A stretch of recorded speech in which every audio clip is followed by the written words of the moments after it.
Good evening. This is your host, Shikama from Blog TV. Your host, Kevin Cardinale.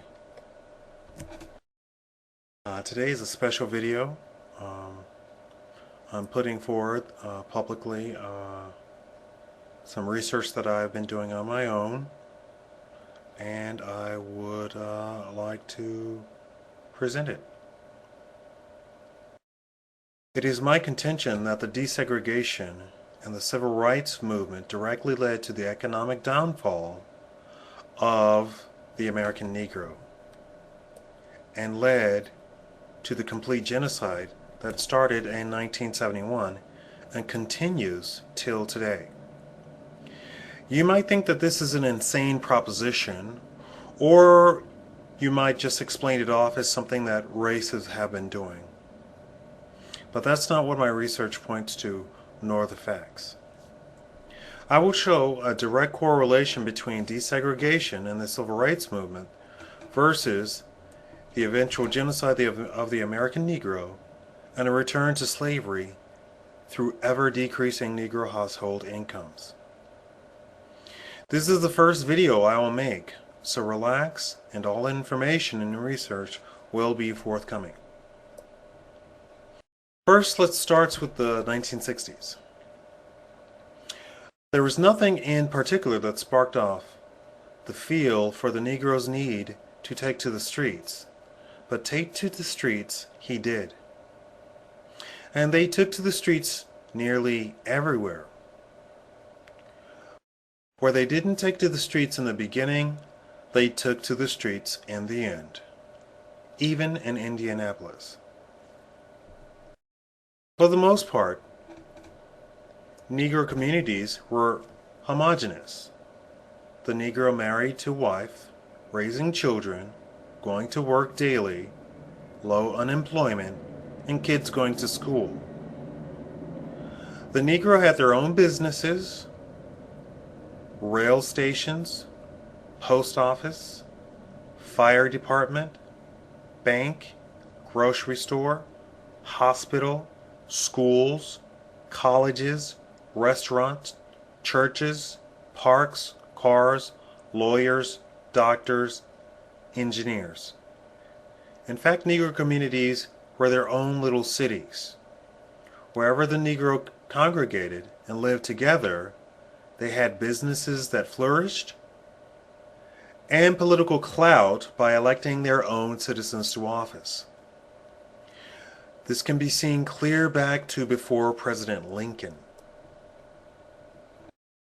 This seems like a utopic society, does it not? And it was.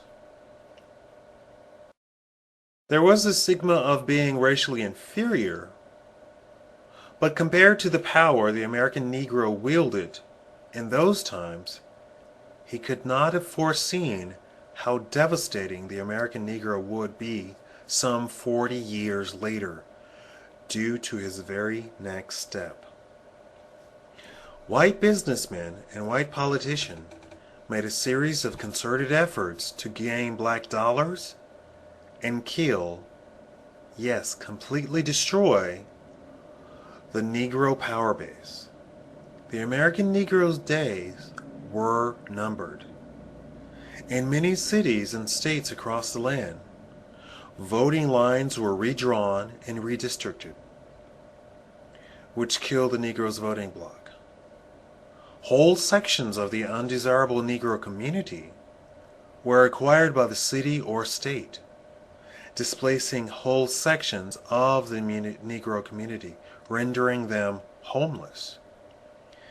In the South, segregation laws, Jim Crow laws, cross burnings, lynchings, rapes by whites were the order of the day. At no point in history has the American Negro ever been left in peace. Exasperated by this situation, the American Negro played right into the white man's hands. Instead of regrouping, solving housing issues, electing new Negro officials, rebuilding their community, instead they took to the streets in protest and marched for the privilege to sit next to the same white people that castigated them in the first place. Instead of pooling their resources and really coming together to benefit economically, which would make them come out ahead in the end, they destroyed the one thing they had, their own communities. Oh, I don't mean they tore down their buildings. I mean they marched for civil rights. And the white men said, okay. And what did he gain? The 1964 Civil Rights Act mandated non-discriminatory practices for hiring and wages and keeping the Negro out of firms. To this day, the median income for blacks is still nearly 50% less than whites. In fact, and no one will tell you this, prior to the Civil Rights Movement, the disparate income gap between the Negro and the white man was closing. After the Civil Rights Movement, it widened and continues to widen. According to Thornstrom, America in Black and White, Chapter 7, The Rise of the Black Middle Class. Let's go over some numbers.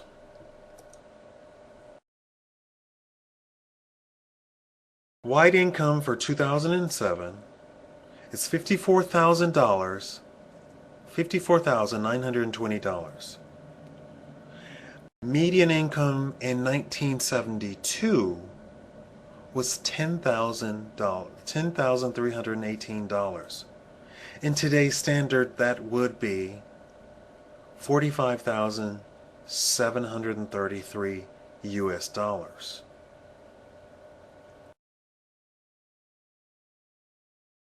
The mean white income was at 1972 was $11,861. In today's terms, that would be $52,572. The black household income for 2007 was $30,134. For married, it's $48,000. Black median income household income of 1972 was $4,325. In 2007 US dollars, that would have been $23,475. The mean for the 1972 black household income was $5,197. In the 2007 US dollar, that would have been $28,208. So you can see right off the bat, there has absolutely not only been not a converging of the disparate income between white household incomes and black household incomes, it has actually widened.